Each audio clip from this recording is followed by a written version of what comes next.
بسم اللہ الرحمن الرحیم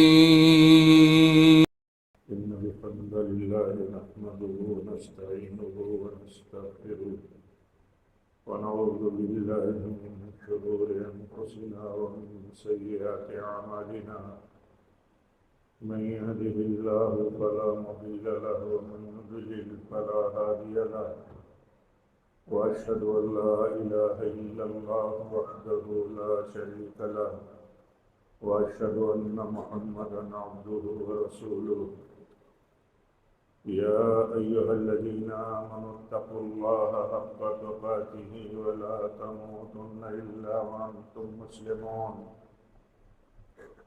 يا أيها الناس اتقوا ربكم الذي خلقكم من نفس واحدة وخلق منها زوجها وبث منهما رجالا كثيرا ونساء واتقوا الله الذي تساءلون به والأرحام إن الله كان عليكم رقيبا يا أيها الذين آمنوا اتقوا الله وقولوا قولا سديدا يصلح لكم أعمالكم ويغفر لكم ذنوبكم ومن يطع الله ورسوله فقد فاز فوزا عظيما أما بعد فإن خير الحديث كتاب الله وخير الهدي هدي محمد صلى الله عليه وسلم وشر الأمور محدثاتها وكل محدثة بدعة وكل بدعة ضلالة وكل ضلالة في النار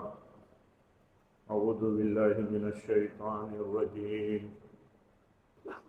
إن الله اشترى من المؤمنين أنفسهم وأموالهم بأن لهم الجنة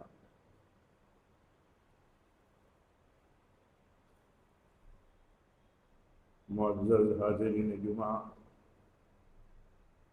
دینی بھائیوں، اسلامی ماں اور بہنوں،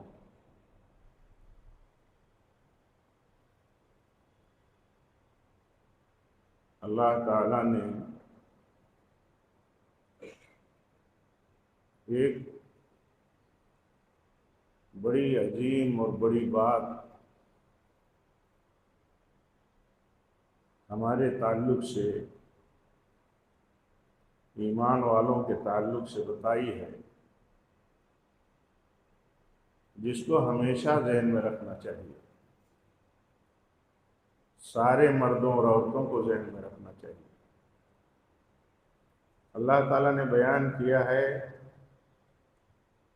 کہ ہم نے ایمان والوں کی جانوں کو، ان کے مالوں کو جنت کے بدلے میں خرید لیا ہے۔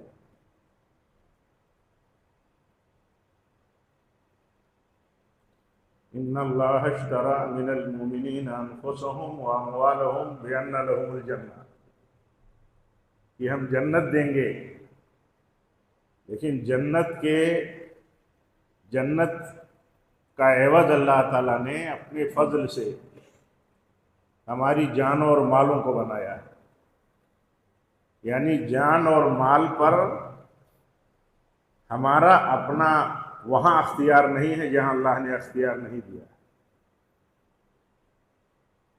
یہ جسم، یہ ہماری جان، یہ ہمارے ہاتھوں میں، ہماری ملکیتوں میں جو کچھ مال ہے، اللہ تعالیٰ فرماتا ہے کہ یہ سودا ہے ہمارا ایمان والوں سے۔ جو ایمان والے ہیں انہیں یہ سمجھنا چاہیے کہ ان کی اپنی کوئی مرضی نہیں ہے، اپنے جان پر جو اللہ کا دیا ہوا ہے اور اپنے اس مال پر جو اللہ ہی کا دیا ہوا ہے۔ جو یہ کہے کہ میری جان میری مرضی، وہ کفر کی راہ پر، کفر کے مرحلے میں چلا گیا، کیونکہ اللہ تعالیٰ تو فرماتا ہے کہ مومن کی جان اور مومن کا مال تو یہ بکا ہوا ہے، یعنی ہماری جان، ہمارا مال سب بکا ہوا ہے، اس کا سودا ہے، اور سودا کرنے والا اللہ ہے۔ اور کتنا بڑا سودا، چھوٹا سا کچھ حصہ دے کر کے اپنی جان کا، اپنے مال کا، اتنا بڑا عظیم انعام اللہ تعالیٰ نے جنت کا رکھا ہے۔ وہ جنت جس کے لیے ہزاروں جانیں ہمارے جسم میں پہنائی جائیں اور سب اللہ کی راہ میں لگ جائیں تو بھی عوض نہیں بن سکتی جنت کی، یعنی قیمت نہیں بن سکتی کہ یہ جان دے دیا یہ جنت مل گئی۔ اللہ تعالیٰ قدرداں ہے اتنا، اللہ تعالیٰ مہربان ہے اتنا زیادہ ویلو دینے والا ہے اللہ۔ وہ چاہتا ہے کہ بندہ یہ سمجھے کہ اللہ کی مرضی ہمارے جسم پر ہمارے مال پر آئے، اس کی مرضی کے خلاف ہم نہیں چلیں گے، تو اس جذبے پر اللہ تعالیٰ خوش ہو کر کے اس انعام کا اعلان کرتا ہے کہ جب بندہ یہ کہتا ہے کہ یہ جان ہماری ہے، اللہ کی دی ہوئی ہے، اللہ کی مرضی کے مطابق لگنی چاہیے، یہ وقت ہمارا اللہ کی طرف سے ہمیں میسر ہے، تو جو وقت میسر ہے وہ اللہ کی مرضی میں لگنا چاہیے، جو مال ہمارے ہاتھوں میں ہے وہ اللہ کی مرضی کے مطابق لگنا چاہیے۔ ہم میں کتنے لوگ ہیں جو ہم سے اچھے ہو سکتے ہیں، خاندانی ہو سکتے ہیں، تعلیم یافتہ ہو سکتے ہیں، بیک گراؤنڈ ہو سکتا ہے ان کا، لیکن ان کو اللہ تعالیٰ نے صحت نہیں دی ہوتی ہے، کہیں مال نہیں دیا ہوا ہوتا ہے اللہ تعالیٰ کہیں، تو کیا اللہ تعالیٰ کے فیصلے میں ہمارا کوئی دخل ہے؟ ہمارا کوئی دخل نہیں ہے۔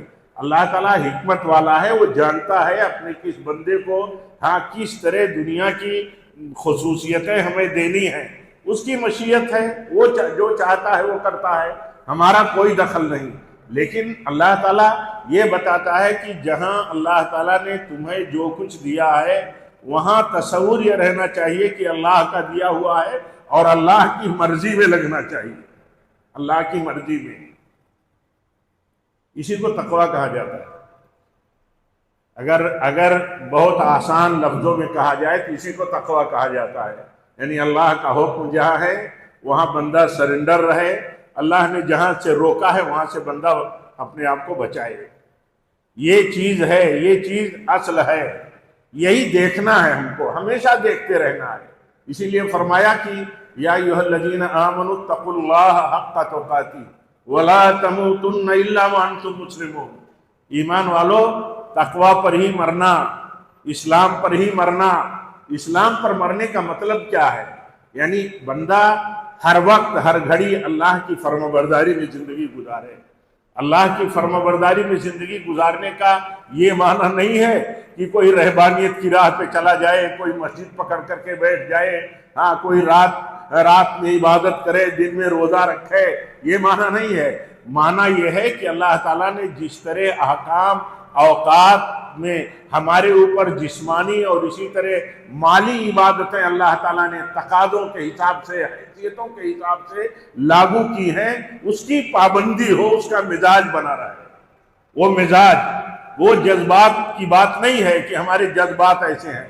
جذبات جو شریعت کے تابع اور سنت کے تابع نہ ہو، وہ جذبات باطل ہیں۔ جو جذبات شریعت اور سنت کے تابع نہ ہو، وہ جذبات باطل ہیں، بلکہ وہ گناہ اور بدعت کے دائرے میں جا سکتے ہیں۔ کیوں؟ اس لیے کہ جو ہماری خواہشات ہیں، ہماری طبیعتیں ہیں، اور ہمارے جسم جان میں جو ہمارے اعمال عبادت ہیں، مال کے عبادات جو ہیں، یہ شریعت کے تابع ہوں گے، یہ شریعت کے مطابق ہوں گے، تب تو وہ چیز صحیح ہوگی، ورنہ وہ چیز اللہ تعالیٰ کے ہاں قبول نہیں ہو سکتی۔ بہت موٹا سا قاعدہ بتا دیا اللہ کے نبی صلی اللہ علیہ وسلم نے، ہر مسلمان کو یاد رکھنا چاہیے اور عمل کے وقت برتنا چاہیے۔ اللہ کے نبی نے فرمایا، ہر وہ عمل جو میں نے نہیں کیا ہے، ہر وہ عمل جو میں نے نہیں کیا ہے، ہر وہ عمل جس کو کرنے کا میں نے حکم نہیں دیا ہے، وہ باطل ہے، وہ مردود ہے۔ ہر وہ عمل جو میں نے نہیں کیا، صلی اللہ علیہ وسلم آپ فرماتے ہیں، من عمل عملا لیس علیہ عملنا فہو رد، من عمل عملا لیس علیہ امرنا فہو رد۔ آپ فرماتے ہیں جو عمل میں نے نہیں کیا اگر کوئی کرتا ہے تو مردود ہے۔ ظاہر سی بات ہے کہ وہ جذبے سے کرے گا، نیکی کے لالچ میں کرے گا، تو نیکی کی لالچ میں اور جذبے سے کوئی کام کرے گا جو سنت نہ ہو، اللہ کے ہاں قبول کیسے ہوگا وہ عمل؟ اور ایسے ہی نبی صلی اللہ علیہ وسلم کا اگر حکم نہیں ہے تو وہ عمل جو نبی صلی اللہ علیہ وسلم کے حکم کے مطابق نہیں، وہ قبول کیسے ہوگا؟ ظاہر سی بات ہے کہ اس کے پیچھے جذبات ہوں گے، ظاہر سی بات ہے کہ اس کے پیچھے نیکی کمانے کا حوصلہ ہوگا، کہیں نہ کہیں روایت ہوگی یا کہیں نہ کہیں دکھاوا ہوگا، ہر پہلو سے خطرہ، دکھاوے کے لیے آدمی کر رہا ہے، نیکی کے جذبے سے کر رہا ہے اور نبی کی سنت نہیں ہے، تو ادھر ریا ہے، شرک ہے، اور ادھر سنت کی مخالفت ہے اور بدعت ہے۔ تو عرض یہ کر رہا تھا کہ ہمارا جذبہ یہ ہو اور ہماری سوچ یہ ہو کہ ہمارا اپنے جسم پر وہاں کوئی اختیار نہیں ہے جہاں اللہ تعالیٰ کا کوئی حکم آ جائے، وہاں ہمارا کوئی اختیار نہیں ہے، اور یہ اس وقت تک نہیں ہو سکتا ہے، بہت واضح لفظوں میں یہ بات کہنا چاہوں گا کہ یہ اس وقت تک نہیں ہو سکتا ہے جب تک ایمان اندر کا درست نہ ہو، نہیں ہو سکتا ہے۔ ایک آدمی سنت کی مخالفت کرتا ہو ہم میں، اللہ تعالیٰ ہماری حفاظت فرمائے، ہمیں صحیح سمجھ دے دے، جہاں بھی سنت کی ہم سے آپ سے مخالفت ہوتی ہو وہاں اللہ صحیح سمجھ دے دے۔ اگر آپ یہ بتائیے کہ اگر یہ کنسپٹ اور ایمان صحیح ہو جائے کہ سنتوں پر عمل ہمارے غلبے اور ہماری عزت کا ذریعہ ہے، سورس ہے، یہ سورس ہے، اگر یہ ایمان بن جائے کہ ہماری عزت کا یہ سورس ہے، اس سے عزت بڑھتی ہے، اس سے اللہ قوت دیتا ہے، اگر یہ اندر یقین بن جائے، دل کی جڑ میں یہ یقین اتر جائے، تو دیکھیں سنت کی مخالفت ہوگی، اگر ہوئی تو آدمی بشری تقاضے میں لوٹ آئے گا سنت کی طرف، لوٹ آئے گا سنت کی طرف۔ تو اصل چیز کیا ہے؟ ایمان ہے۔ آپ دیکھیے کتنا ہم سنتے رہتے ہیں، کہتے رہتے ہیں، ہم لوگ دہرائی جاتی رہتی ہیں باتیں، اور یہ اللہ کی طرف سے نظام ہے کہ ایمان والوں کو نصیحت کرو، نصیحت لیتے رہو، نصیحتیں کرنا، نصیحتیں لینا، یہ ایمان کی بنیاد پر فائدہ دیتی ہے، ایمان آدمی کا بڑھتا ہے اور قوت پیدا ہوتی ہے۔ آپ دیکھیے حکم ہوتا ہے اللہ کی طرف سے کہ اے ایمان والو، تمہارے اوپر شراب حرام قرار دے دی گئی، شراب کا رسیا سماج، شراب کے بغیر زندگی ان کی مشکل، جیسے آج اپر لیول کے لوگ ہوتے ہیں، جیسے آج کا معاشرہ ہے کہ جتنی بڑی سوسائٹی جس کی ہے اتنا ہی اس کے ہاں شوق عمل حدوں سے بڑھا ہوا ہے، گناہوں کے دائرے اور حدود کو پار کر رہا ہے۔ تو وہاں کیا تھا؟ وہاں پورا سماج الا ماشاء اللہ شراب پیتا تھا، شراب کا سماج تھا، لیکن حکم آیا اللہ کی طرف سے، ایمان والے تھے، ایمان والوں کی جماعت اور معاشرہ موجود تھا، حکم آیا اللہ کی طرف سے، رجس من عمل الشیطان، کہا یہ شیطانی عمل ہے، گندی چیز ہے، خطرناک چیز ہے، بچو اس سے، حکم ہوا کہ بچو اس سے۔ اپنے ہی ہاتھوں سے بنائی ہوئی شراب، اپنے ہی گھروں میں برتنوں میں رکھے ہوئے شراب، وہ لوگ جو شراب کے بغیر زندگی مشکل سمجھتے تھے، جیئیں گے کیسے، اپنے ہاتھوں سے اٹھا کر کے اپنے برتنوں کے ساتھ راستوں میں پھینک دیا۔ روایتوں میں آتا ہے کہ راستوں میں شراب بہہ پڑی، اتنا شراب گھروں میں پڑا ہوا تھا۔ تو میں عرض یہ کر رہا تھا کہ آخر کس نے اس پر آمادہ کیا؟ ہمیں آپ نصیحت کرتے ہیں، ہم آپ کو نصیحت کرتے ہیں، ہم ایک دوسرے کو نصیحت کرتے ہیں، جہاں جہاں سنتوں کی مخالفت ہوتی ہے، نصیحتوں کے بعد کون کھڑا ہوتا ہے کہ اللہ اور اس کے رسول پر ایمان کا معنی یہ ہوتا ہے کہ جب اللہ اور اس کے رسول کے حوالے سے کوئی بات کہی جائے تو اس کو سنا جائے، اور اس میں اللہ تعالیٰ فرماتا ہے زندگی ہے تمہاری۔ زندگی جب کہتے ہیں زندگی یعنی ہماری آپ کی زندگی، تو اس کا معنی یہ ہوتا ہے ایک معیار کی زندگی، ایک عزت کی زندگی، ایک ویلو کی زندگی، ایک شناخت کی زندگی، وہ زندگی جس کو لوگ مانیں، ہم سمجھیں کہ کیا اللہ تعالیٰ نے زندگی ہمیں عطا فرمائی ہے۔ تو اللہ تعالیٰ فرماتا ہے رسول کی پیروی میں تمہیں اللہ تعالیٰ نے زندگی دی ہے، تمہاری زندگی اور عزت کا راز اس میں رکھا ہے۔ اور آپ یہ بتائیے کہ جو لوگ ہم سماج میں اس ایمان کے ساتھ نہ جیتے ہوں جس ایمان کا معنی یہ ہے، ایک ایمان تو یہ کہ ہمارا اپنی مرضی ہمارے اپنے اوپر نہیں ہے، ہمارے اوپر ہماری اپنی مرضی نہیں ہے، ہمارے اوپر ہمارے رب کی مرضی چلنی چاہیے، اسی کو کہتے ہیں عبادت۔ اسی کو کہتے ہیں عبادت. زندگی بندے کی عبادت کی ہوتی ہے، کیونکہ بندہ عبادت کے لیے ہی پیدا کیا گیا ہے. جب ہم یہ اللہ تعالیٰ کی طرف سے خبر پڑھتے ہیں تو کیا خبر ہے سنی اور سنا دیا، پہنچا دیا، خبر بتا دیا؟ یہ خبر ہے، یہ اللہ تعالیٰ کی طرف سے بتائی ہوئی بات ہے. کیا بات ہے؟ وَمَا خَلَقْتُ الْجِنَّ وَالْإِنسَ إِلَّا لِيَعْبُدُونَ. جنوں اور انسانوں کو اللہ تعالیٰ فرماتا ہے میں نے اپنی عبادت کے لیے پیدا کیا ہے. جنوں اور جناتوں کی اور انسانوں کی زندگی یہ اللہ تعالیٰ کی عبادت کے لیے ہے، اسی لیے دی گئی ہے. اور عبادت کہتے کس کو ہیں؟ عبادت کہتے ہیں ہر وہ بات، ہر وہ قول جو بولا جاتا ہے، ہر وہ عمل جو کیا جاتا ہے، وہ چاہے ظاہری ہو چاہے باطنی ہو، جس سے اللہ راضی ہو وہ عبادت ہے، اور جس سے اللہ راضی نہ ہو وہ بغاوت ہے. ہم تو اپنے نوکر سے بغاوت برداشت نہیں کر سکتے. ہاں، جس کی زندگی، جس کے نفع نقصان اور جس کی پوزیشن کے ہم کچھ بھی محافظ نہیں ہیں، کیا ہے ہمارے ہاتھ میں، لیکن اس کے باوجود ہمارے ماتحت میں ہے، ماتحتی میں ہمارا تنخواہ دار ہے، ہمارا نوکر ہے، ہمیں برداشت نہیں ہے.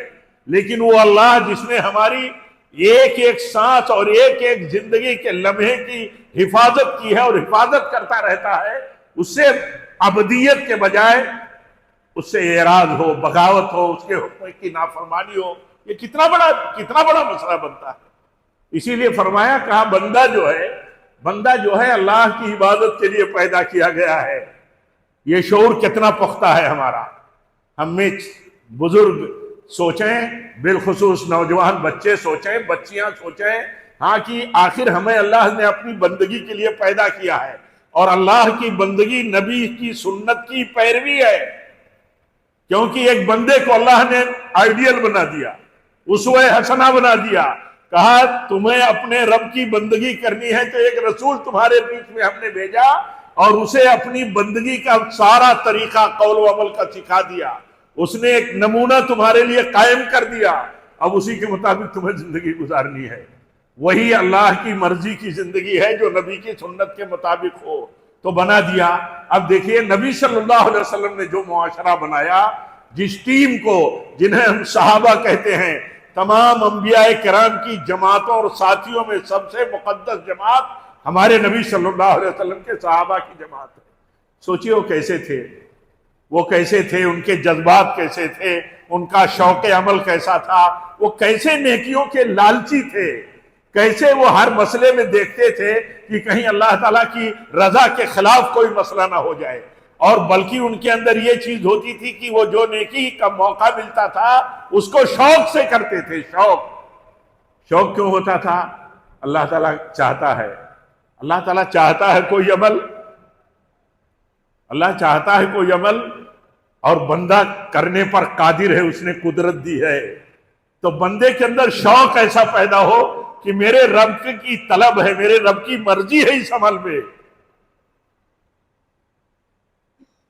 تو بندہ اس لیے کھڑا ہو جائے کہ اللہ نے ہمیں طاقت دی ہے، استطاعت دی ہے، اللہ تعالیٰ کی مرضی کا عمل ہے، یہ موقع ہے، تو چھوڑے گا نہیں. آپ سوچئے اللہ کے نبی نے وہ جب لشکر تیار کر رہے تھے، بڑا تنگی کا وقت تھا جس کو جیش الاسرا کہا جاتا ہے، اس موقع پر آپ نے اعلان کیا کہ بڑے فنڈ کی ضرورت ہے. تو 1000 دینار لے کر کے حضرت عثمان آئے. 1000 دینار. تو اللہ کے نبی اپنے کپڑے میں ایسے رکھ کر کے اسے اچھالتے تھے. ایک موڑ آ گیا اللہ کی راہ میں خرچ کرنے کا، اور ایک بندہ ہے اللہ کا کہ 1000 دینار لے کر کے آ گیا. اور اسی وقت آپ کی زبان سے نکل رہا ہے یہ جملہ کہ عثمان آج کے بعد کچھ بھی کرے، کوئی نقصان نہیں، کوئی بھی فرق نہیں پڑتا. اتنا بڑا رول کر دیا اس موڑ پر، اس پوزیشن پہ، جب بہت بڑے فنڈ کی ضرورت تھی تو اللہ کے دیے ہوئے مال کو لا کر کے اس کا دہانہ کھول دیا. وہ جذبے ہی کی بات تھی. وہ اللہ تعالیٰ مختلف راستوں سے چاہے تو اپنے مشن کو اور اپنے کلمے کی سربلندی کو اللہ تعالیٰ اس کے سورس ایسا جمع کر دے کہ کوئی سوچنے کی چیز نہیں ہے۔ آخر اللہ تعالیٰ نے کیوں یہ بات کہی؟ اس کو کیا بعید ہے؟ آپ کہیں سونے کے ذرات ڈھونڈو زمینوں میں اور دنیا ڈھونڈے، اور اللہ تعالیٰ چاہے تو پہاڑ ہی سونے کا بنا دے۔ ایک موقع پر آیا، ایک موقع آیا، حضرت جبریل آئے اور کہا اللہ تعالیٰ نے آپ سے کہا ہے کہ اگر آپ چاہیں تو یہ احد پہاڑ اللہ سونے کی بنا دے اور وہ آپ کے ساتھ چلتا رہے گا۔ اتنا بڑا پہاڑ احد کا، کہا وہ آپ کے ساتھ چلتا رہے گا، اللہ اگر آپ چاہیں تو سونے کی بنا دے۔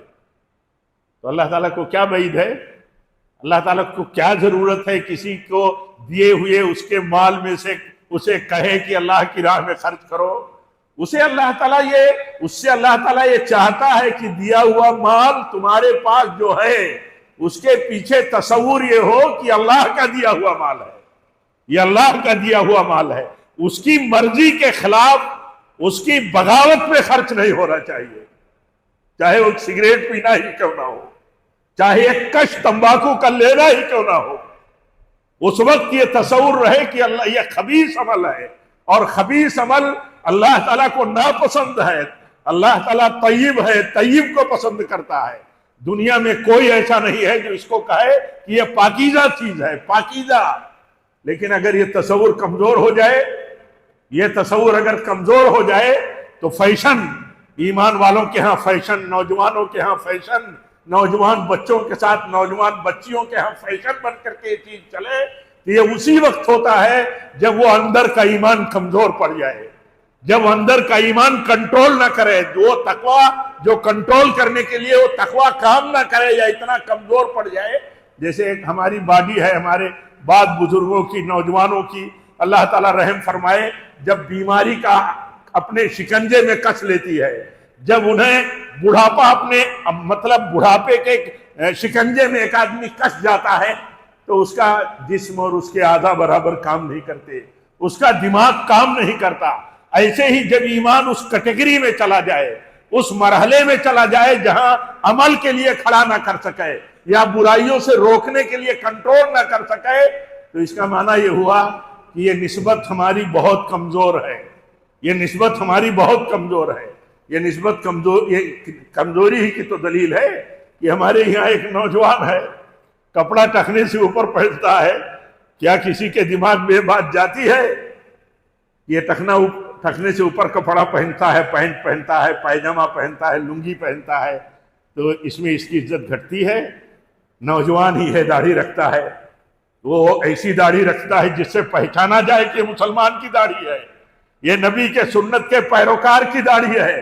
اس نوجوان کے دماغ میں یہ بات جاتی ہے کہ اس کی خوبصورتی گھٹ گئی، اور اگر گھٹ بھی جائے، ایسا سماج اور معاشرہ بن جائے تو سماج اور معاشرہ اس مرحلے میں چلا گیا، اس کا دماغ اور اس کی سوچ اس مرحلے میں چلی گئی جس سے بچنے کی اس کو اللہ تعالیٰ سے پناہ مانگنی چاہیے اور توفیق تجدید ایمان کرنا چاہیے، کیونکہ کسی بھی سنت اور کسی بھی اسلام کے شعار کو ہلکا سمجھنا یا اپنی عزت کے خلاف سمجھنا، یہ اس جرم کے کیٹیگری میں جاتا ہے جہاں خطرہ ہے کہ انسان اپنے ایمان اور اپنے دین سے محروم کر دیا جائے۔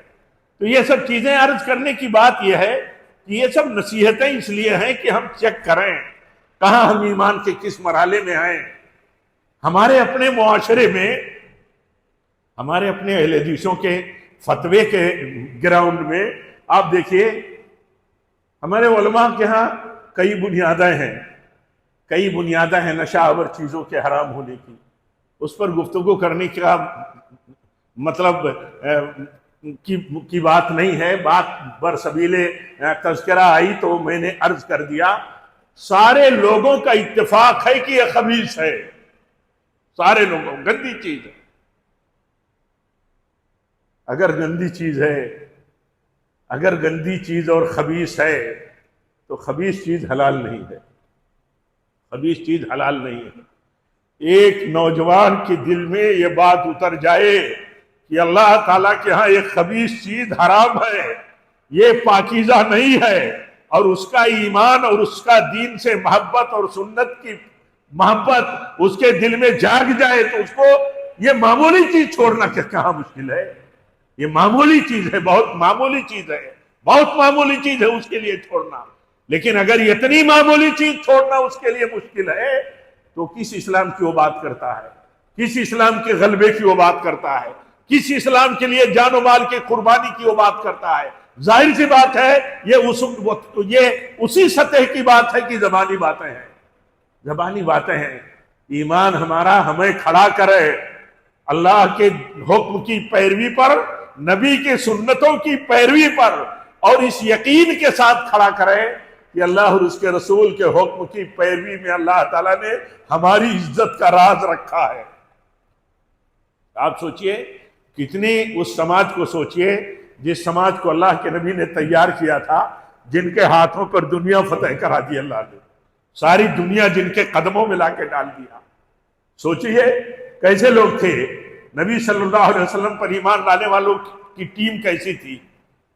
کسرا کے دربار میں، روم میں، اس وقت سپر پاور تھا روم. مکہ کا ایک تجارتی گروپ گیا تھا وہاں، تاجر طبقہ. تو خبر تو وہاں نبی صلی اللہ علیہ وسلم کی نبوت کی پھیل گئی تھی. تو بادشاہ نے کہا ذرا پتہ لگواؤ کہ مکہ کا کوئی گروپ ہے یہاں ہمارے ملک میں. تو پتہ چلا کہ ایک گروپ ہے یہاں. تو کہا ذرا بلواؤ ان کو. بلوایا. صحیح بخاری میں لمبی روایت ہے، لمبا واقعہ، اس کو پڑھیے. تو اس نے ایک سوال کیا، کئی سوالات ہیں، اس میں ایک سوال کیا، کہا ایمان لانے والے یعنی محمد صلی اللہ علیہ وسلم کی دعوت کو قبول کرنے والے معاشرے کے کس کیٹیگری کے لوگ ہیں، کس لیول کے لوگ ہیں. تو حضرت ابو سفیان کو موقع ملا تو کہا وہ کمزور طبقہ ہے، کمزور طبقہ، اراذل طبقہ، یعنی جو چھوٹا طبقہ مانا جاتا ہے سماج میں. کہا وہی ہیں. تو کہا کہ بادشاہ انقلاب کی تاریخ کا علم اس کے پاس رہا ہوگا کہ انقلاب کے لیے جب لوگ کھڑے ہوتے ہیں کسی مشن، کسی دعوت پر، جب لبیک کہتے ہیں اور جان و مال لگاتے ہیں تو ان کے ذریعے اللہ انقلاب لاتا ہے. تو کہا کہ یہی طریقہ تھا، یہی طریقہ ہے، یہی طریقہ رہا ہے. اکثر ایمان قبول کرنے والوں کی تعداد کون سی ہوتی ہے؟ چھوٹے لوگ. کہا یہ ادنا طبقے کے لوگ، یہ طبقے کے اراذل لوگ، یہ چھوٹے طبقے کے لوگوں کو اللہ تعالیٰ نے پھر ان کے ساتھ چھوٹے بڑے بھی کچھ آئے ساتھ میں، اور ان کے ہاتھوں پر اللہ تعالیٰ نے دنیا ان کے قدموں میں ڈال دیا. کیسے ڈالا؟ وہ یہ سمجھتے تھے کہ یہ جان اور مال یہ کیسے لگے اللہ کی راہ میں. تو جب یہ ان کا حوصلہ بن گیا اور ان کا ٹارگیٹ زندگی کا بن گیا تو کہا یہ دنیا تمہارے لیے ہے، کہا یہ دنیا تمہارے لیے ہے. جو قوم نبی کی سنت کی چھوٹی چھوٹی چیزوں کی اور اس پر عمل درآمد کے لیے اتنے دماغ میں مصلحتیں رکھتی ہو، اس کو اللہ تعالیٰ کیسے سونپے گا؟ کیسے سونپے گا؟ چھوٹی چھوٹی چیزیں ہمارے لیے، چھوٹی چھوٹی چیزیں کہہ کر کے، ہاں اسے کنارہ کشی کا ماحول ہے. ہم کنارہ کشی رکھتے ہیں، چھوٹی چھوٹی باتیں کرتے ہیں. آپ جو لوگ چھوٹی باتوں پر عمل نہیں کر سکتے، اگر ہم چھوٹی باتوں پر عمل نہیں کر سکتے تو بڑی بات کیا کر سکتے ہیں؟ بڑی بات کیا کر سکتے ہیں؟ جب چھوٹی سنتوں پر عمل نہیں کر سکتے تو قربانیوں کی سنتوں پر کیسے عمل کریں گے جہاں جان و مال کی ضرورت پڑے گی؟ دیکھیں یہ صحابہ کرام ہے، چھوٹی چھوٹی باتوں کا خیال رکھتے تھے. ایک صحابی رسول نے دیکھا ایک بچہ کنکری پھینکتا ہے، منع کیا. کہا اللہ کے نبی نے منع کیا ہے. کہا اسے کنکری ہاتھ میں اٹھایا، پھینکا. یہ طریقہ صحیح نہیں ہے، یہ خطرے کی چیز ہے. کسی کی آنکھ میں لگ جائے تو آنکھ پھوٹ جائے، کہیں دانت میں لگ جائے تو دانت ٹوٹ جائے. یہ کنکری پھینک کر کے تو کوئی شکار اور ٹارگیٹ نہیں پورا ہوگا. پھر دیکھا وہی عمل، پھر نصیحت کیا، پھر دیکھا وہی عمل. اللہ کے نبی کی سنت کا حوالہ دے کر کے نصیحت ہو رہی ہے.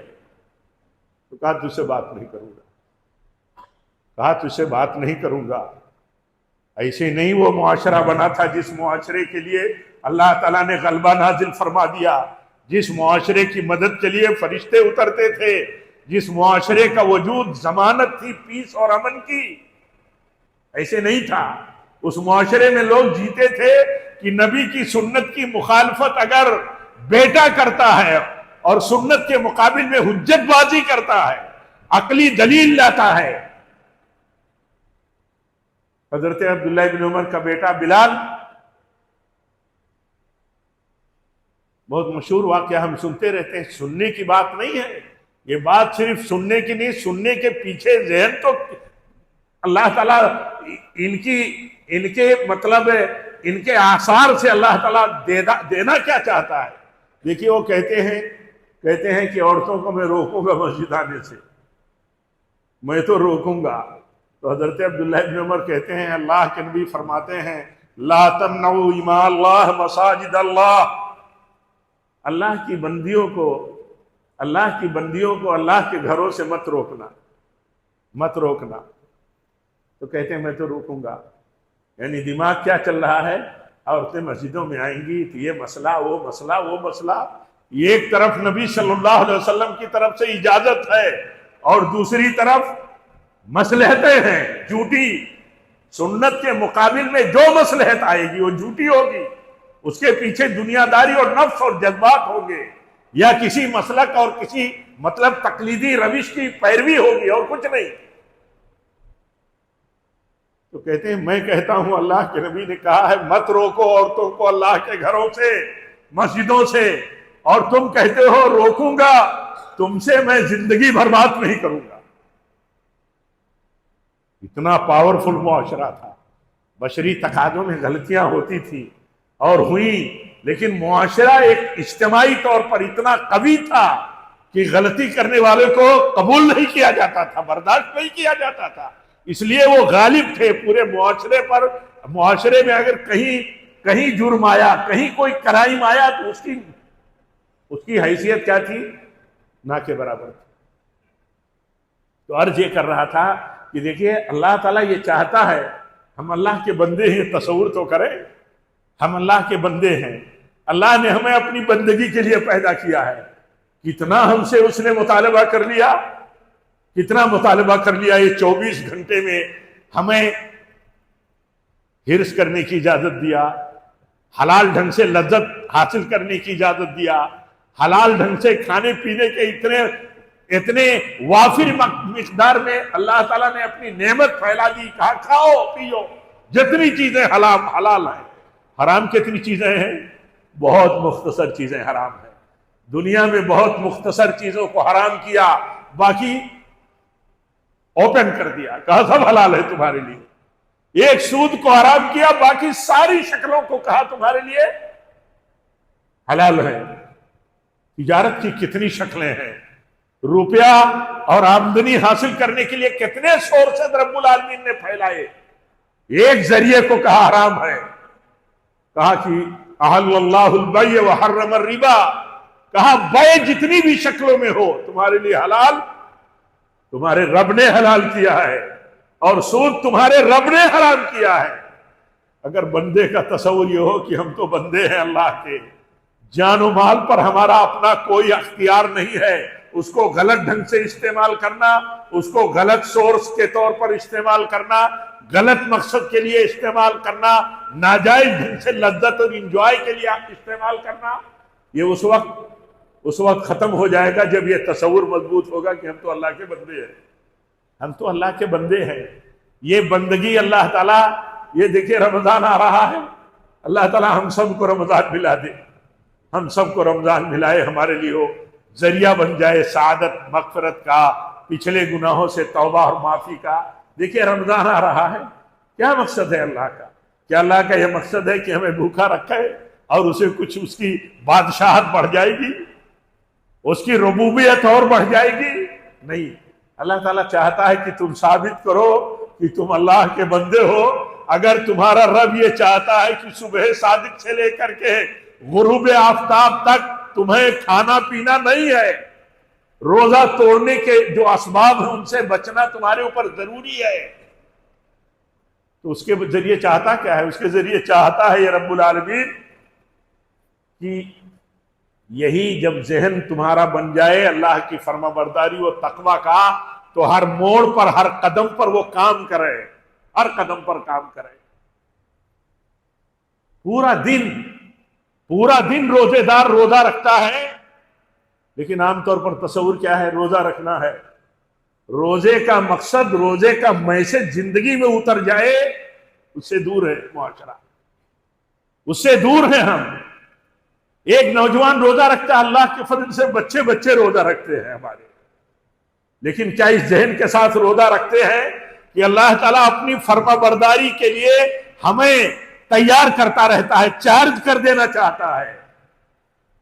نہیں قریب جاتا سگریٹ کے، نہیں قریب جاتا جھوٹ کے، نہیں پیتا ہے حقہ بیڑی، اور اللہ تعالیٰ چاہتا ہے کہ اس پیریڈ میں جیسے تم نے اللہ کی فرما برداری اور عبدیت ثابت کر دی کہ میں تو اللہ کا بندہ ہوں، ایسے اللہ تعالیٰ چاہتا ہے ہر وقت تم سے یہ فرما برداری ہوتی رہنی چاہیے۔ ایسا نہیں کہ تم مجلسوں میں جب گئے، تمہارا اپنا سرکل جب آیا، اپنے نیٹ ورک میں آئے، تمہاری اونچی مجلسیں جب تمہاری بنی، اور شوق اور جذبہ تم نے اللہ کی نافرمانی کا پالا اور اسے بڑھایا، تو پھر وہاں غافل ہو گئے کہ میں اللہ کا بندہ ہوں، اللہ کا بندہ ہوں۔ ڈرنا چاہیے، ہم سب کو ڈرنا چاہیے۔ اسی لیے اللہ تعالیٰ نے فرمایا کہ ایمان والوں کی جانوں کا، مالوں کا سودا ہے۔ اللہ نے کہا سودا ہے، حالانکہ اس کی کوئی حیثیت نہیں ہے۔ حدیث میں آتا ہے کہ ایک شہید کو جب جنت میں اللہ تعالیٰ جنت کے اعلیٰ مقام سے جب نوازے گا، اور اسے یہ پتہ ہوگا کہ اللہ کی راہ میں جان دے دیا اور اتنا بڑا انعام۔ حدیث میں آتا ہے جنت میں جانے کے بعد دنیا میں آنے کی کوئی جنتی تمنا نہیں کرے گا سوائے شہید کے۔ کیوں؟ وہ کہے گا یہ ایک جان دینے کے بعد اتنا بلند مقام، اے اللہ مجھے دنیا میں لوٹا دے، مجھے موقع دے کہ بار بار میرے جسم میں جان ڈال اور میں بار بار تیری راہ میں جان لگا دوں۔ اتنا بڑا انعام، ہم سے چھوٹا انعام، چھوٹی قربانی، چھوٹی پیروی اگر نہیں ہوتی ہے تو آخر ہمیں کس بات کی طرف دھیان دینا ہے؟ اپنے ایمان کی طرف دھیان دینا۔ ہمارا ایمان کمزور ہے، ہماری سنت کی سوچ کمزور ہے۔ آج مسلمانوں کو یہ بتانے کی ضرورت ہے کہ تمہارے سامنے نبی کی سنت ہے، اور تم کسی امام اور کسی تقلیدی فرقے سے تعلق رکھتے ہو اور اس کا حوالہ دے کر کے سنت کی مخالفت کرتے ہو۔ معاشرہ اتنا پیچھے اور اتنا پست ہو جائے، ایمان والوں کا معاشرہ، نبی کا کلمہ پڑھنے والوں کا معاشرہ، جس نبی کو اللہ تعالیٰ نے فرمایا کہ نبی کی زندگی کو تمہارے لیے اسوہ بنا دیا گیا ہے، اس نبی کی سنت اور اس نبی کی حدیث کو تقلید کے نام اور عنوان سے، فرقہ پرستی کے عنوان سے چھوڑ دیا جائے۔ یہ ایمان ہی کی تو کمزوری ہے، یہ ایمان ہی کی تو کمزوری ہے۔ سلف کیا کہتے تھے؟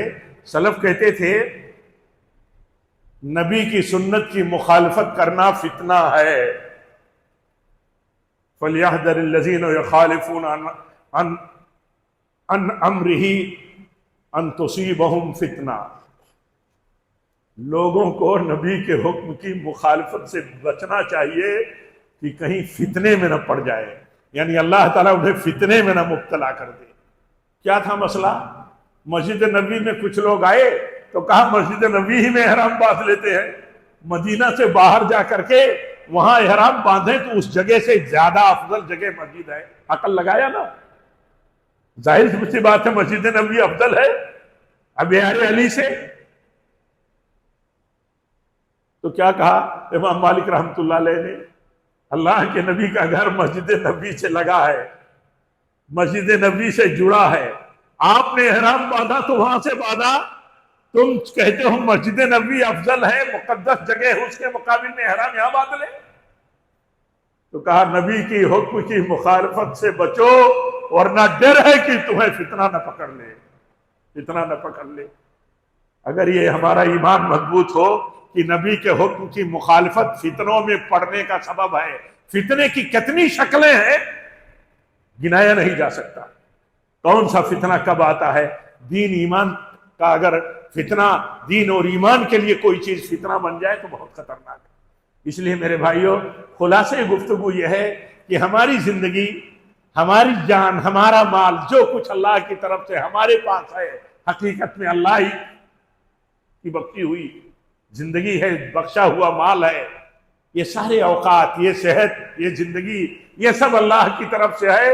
اصل تصور یہ رہے ہمارا مضبوط کہ اللہ تعالیٰ کی مرضی میں اسے لگنا چاہیے، اللہ کی مخالفت میں نہیں۔ نبی کے رسول ہونے کا ہم نے کلمہ پڑھا ہے، نبی کی سنت کی پیروی میں زندگی چلنی چاہیے، اور اس ایمان کے ساتھ ہی چل پائے گی کہ اللہ کے حکم کی مخالفت اور سنت رسول کی مخالفت ہمارے لیے خطرہ ہے، اور سب سے بڑا خطرہ ایمان کا ہے۔ ایمان اگر چھن جائے، غیرت ایمانی اگر سلب ہو جائے، سنت کی پیروی ہماری زندگی سے نکل جائے، تو اس سے بڑی سزا کوئی نہیں ہے۔ اسے ہم بیان نہیں کرتے، عام طور پر بیان نہیں کیا جاتا، ہم سمجھتے نہیں۔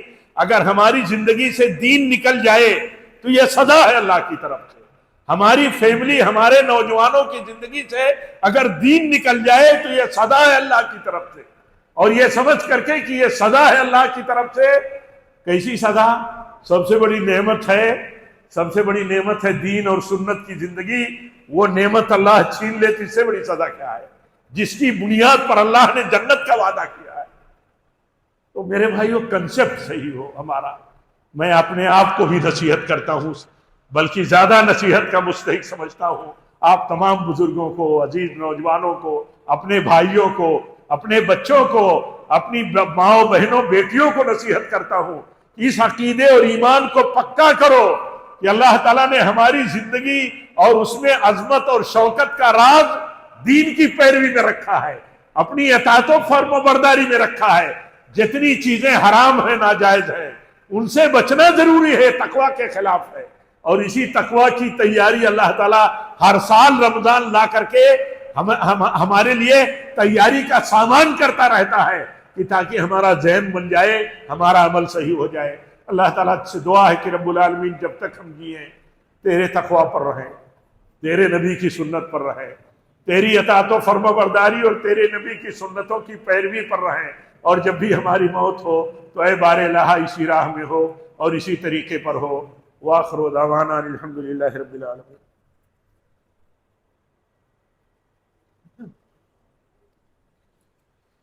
الحمدللہ رب العالمین والصلاة والسلام علی رسولہ النبی الکریم۔